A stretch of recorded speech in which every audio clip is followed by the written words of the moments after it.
Kiss plus Halloween equals the greatest month of your life. No exceptions to the rule. I don't want something that'll last too long. I just wanna get you down to your thong.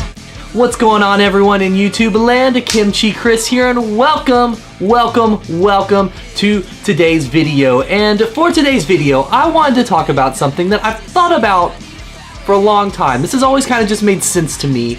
And since I now have a YouTube channel and somewhat of a platform to rant about these things and kind of throw my opinions out there, I figured I'd make a video about it and see what you guys thought on the subject as well. And you clicked on the headline here, you clicked on the title, you know what we're talking about. We're talking about October, and we're talking about the hottest band in the land, Kiss. That's right, I think that October should be the official month of Kiss. It should be Kiss month. October, Kiss month. Change it on the calendar, do whatever. Now I know the first thing out of a lot of people's mouths are gonna be, Kimchi Chris, you're wrong. There are other bands that represent Halloween more so than Kiss. There are bands that are scarier. There are bands that are more horror driven, things like that. You know, you got the Misfits, you got Rob Zombie, Murder Dolls, Marilyn Manson, all of these bands. You even have ICP. But the thing is, all of those bands represent Halloween, but I feel that Kiss is represented heavier on Halloween by, you know, basically the general public. You have Kiss costumes all over the place. You have people playing Kiss music. You have, you know, Kiss stuff being referenced on TV. Kiss stuff everywhere. Kiss here, Kiss there. Little kids dressed as Kiss. Old men dressed as Kiss. Kiss costumes at the Spirit of Halloween store. You know, those weird places that always pop up and sell the costumes. Kiss is everywhere on Halloween. And certain Halloweens it has been more of a representation of the band than others. But everybody always thinks of Kiss when they think of Halloween. Let's take 1998 for example. So Psycho Circus technically came out near the tail end of September, but that was leading right into October, and there was a big buzz around the band at that point. Of course, they had just completed the reunion tour. Psycho Circus was the first album to have the original lineup on it in a very long time, even though we all know they weren't now. But at the time, we all believed that Gene, Paul, Ace, and Peter were in the studio eating candy, having tacos, playing with puppies, and having a grand time making basically what we were hoping was going to be, you know, Destroyer Part 2 or Love Gun Part 2 or something along those lines. Now, whether you love that album or not, that's really not the debate here, but Kiss was everywhere in October, especially leading up to the tour that did start on Halloween night. They were all over Fox TV. They took over Fox for like a week there. They were on all these TV shows, and they were here, they were there were Psycho Circus commercials everywhere, and they even did a live simulcast of a couple of the songs that night. And I can tell you from being a kid around that time that was, you know, a little guy, I was bite-sized, about this big, and it was very exciting. Kiss was everywhere, and October really did feel like Kiss month at that point. And even though it would be over a decade until we got any more material from band, their last two efforts have both been released in October as well. You have Sonic Boom and Monster, and it really seems like the band is making a conscious effort to kind of brand themselves as the Halloween band, basically just so they can probably sell more costumes and things like that, but whatever. If the band's trying to do it, I think it should be a thing. Why is October not Kiss month? And while we're on the subject of releases, let's just take a look at some of the records that did come out in October. And for the most part, they're pretty good Kiss records that came out in October. Several of them did come out in this month. Going all the way back to 1974, you had the second record, Hotter Than Hell.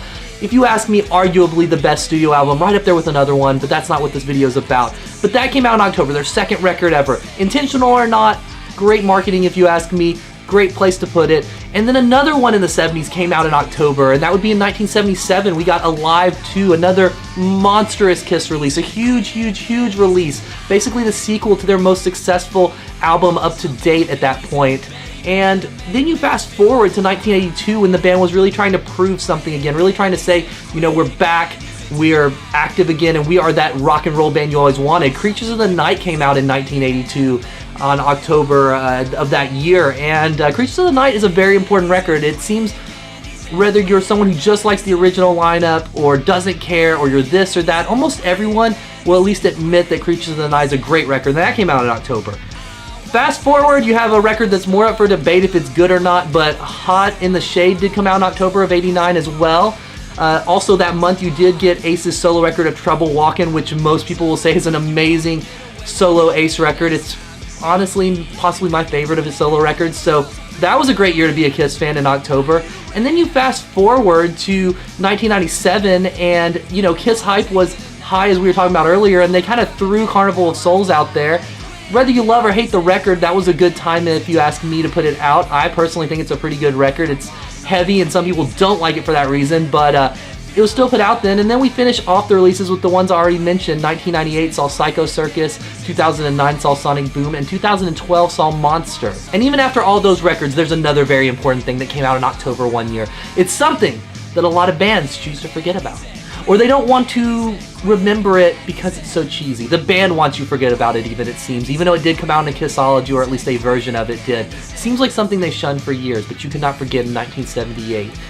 The world saw the release of possibly the greatest, or possibly the worst movie ever. That's right, Kiss Meets Phantom of the Park came out in 1978 in October, and that was a landmark. I mean, the band was huge at that point and putting out their own movie, and you can't say that that wasn't branding around Halloween time as well. You know, let's put out the movie with the guys in the makeup and throw it out on TV on October 1978. That was definitely intentional.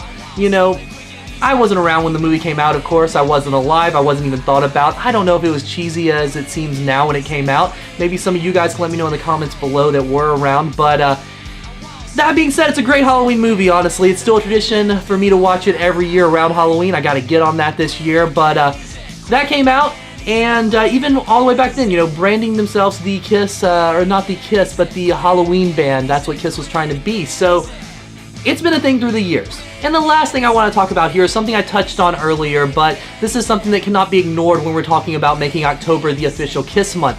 And that is the fact that Kiss is the most represented band when it comes to costumes.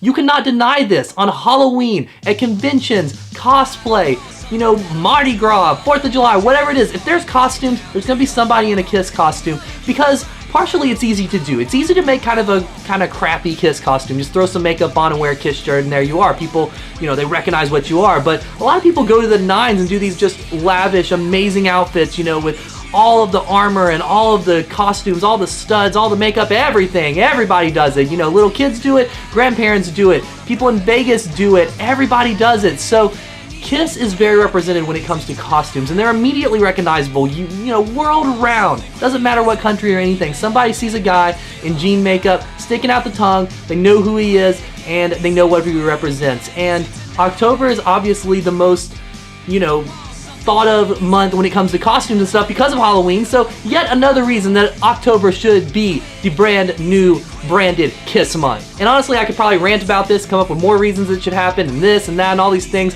but I'm gonna end it about here. So, what do you guys think? What do you guys think? Do you think October should be Kiss month, or do you maybe think it should be Alice Cooper month? Let me know. I think Kiss would work just because they are the most represented band on it, but I could be completely wrong. I'm just a jerk with a YouTube channel. So let me know in the comments below what you think. What month do you think it should be deemed other than Halloween or October? Or do you think that a Kiss month should exist and should it be October? Let me know in the comments below.